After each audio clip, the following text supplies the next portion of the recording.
Hello, this is Mr. Warren again, doing a orientation for students for the language arts class. I've been using the third grade just as a model because a lot of the things that are in it are also going to be in your class no matter what grade you are in. If you watch that, I just opened up the fourth quarter. That's the quarter we're in. We're also in week 13. I'm going to skip over handwriting because I've already talked about it, but I did want to talk about the keyboarding class.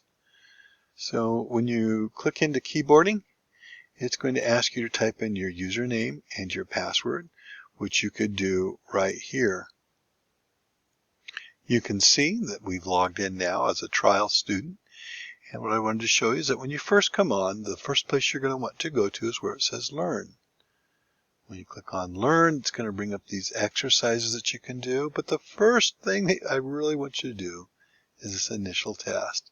So you come over here, click on the initial test, and begin typing. Before you do the initial test, though, there's some basic advice. A lot of times students skip this basic advice, and it's a short video that talks about the keys to success.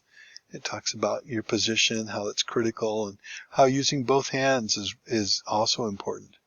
You can see that they're showing you right where to place your index fingers, and they're going to show all the different fingers. And really, I want to take this time to point out that you'll get much faster if you'll start with your hands in the right position. It's okay if you have to look once in a while, but start with your fingers in those right positions. It's giving you the instruction that says don't focus on your speed at first, and there's going to be some more good instructions.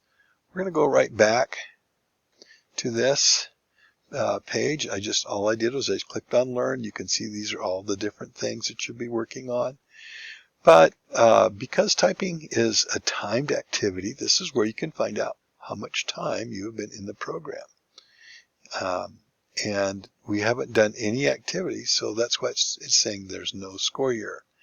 It only keeps track of your time when you're actually typing in something. So even though I'm moving around in this program, it's not going to give me any time. To get your time, you must be typing in the program. Remember, you're supposed to be getting 5 minutes every day.